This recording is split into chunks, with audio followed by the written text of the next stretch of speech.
sini saya akan menjelaskan mengenai pengertian nekton. Nekton adalah kelompok organisme yang tinggal di dalam kolam air, baik di perairan tawar maupun laut. Kemudian sifat nekton. Organisme yang dapat bergerak atau berenang dengan keinginan sendiri.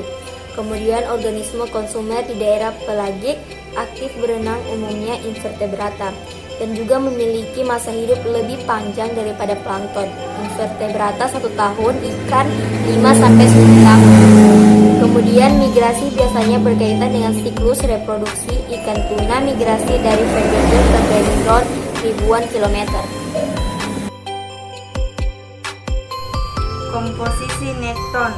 Nekton bahari terdiri dari berbagai ikan bertulang belakang seperti cucur dan pari, serta sejumlah kecil mamalia seperti reptil dan burung laut.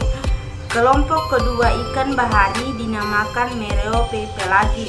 Ikan ini hanya menghabiskan sebagian diri hidupnya di daerah epipelagi. Reptil nekton hampir semuanya merupakan penyu dan ular laut. Iguana seperti terdapat di Kepulauan Galapagos dan buaya air asin mendalami banyak daerah kepulauan di Indonesia sampai Pasifik.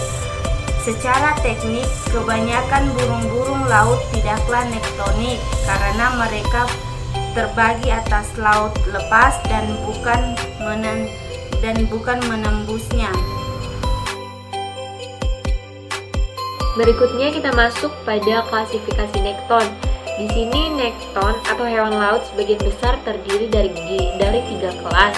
Yang pertama vertebrata, di mana vertebrata ini mempunyai bentuk kontribusi terbesar. Dan hewan-hewan ini juga didukung oleh tulang atau tulang rawan. Yang kedua itu moluska, yang merupakan hewan seperti cumi-cumi dan kerang. Yang berikutnya itu adalah Crustaceae, yang dimana di sini adalah hewan seperti lobster dan kepiting. Nah, berdasarkan kelompok ikan yang berbeda dijumpai dalam kelompok nekton, yaitu ada holoepipelagik. Holoepipelagik ini merupakan kelompok ikan yang menghabiskan seluruh waktunya di daerah epipelagik. Nah, kelompok ikan ini mencakup ikan-ikan hiu tertentu, terus kebanyakan ikan terbang, tuna, setuhuk, cucut gergaji, lemuru, ikan dayung, dan lain-lain. Nah, berikutnya itu ada Meroepipelagik, yang dimana merupakan kelompok ikan yang menghabiskan sebagian waktu hidupnya di daerah epipelagik. Dan Meroepipelagik ini dibagi lagi berdasarkan pola hidup masing-masing organisme. Ya, berikut kita masuk pada kondisi lingkungan. Nah, di sini kepentingan relatif dari faktor-faktor yang berbeda dalam memilih adaptasi dan strategi hidup nekton dapat berbeda, yang dimana beberapa kondisi lingkungan perlu diperhatikan karena memberikan perbedaan yang jelas bagi nekton dan adaptasinya. Yang pertama itu laut merupakan daerah 3 dimensi yang sangat besar. Yang kedua, tidak ada substrat padat dimanapun. Dan yang terakhir yaitu kurangnya substrat.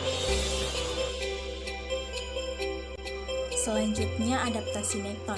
Ekosistem air tawar dihuni oleh nekton. Masing-masing individu mempunyai cara yang berbeda dalam penyesuaian diri dengan lingkungannya. Dalam kehidupan nekton, di laut sendiri mempunyai macam-macam karakteristik serta tingkah laku yang berbeda-beda. Macam-macam adaptasi secara umum ada 3.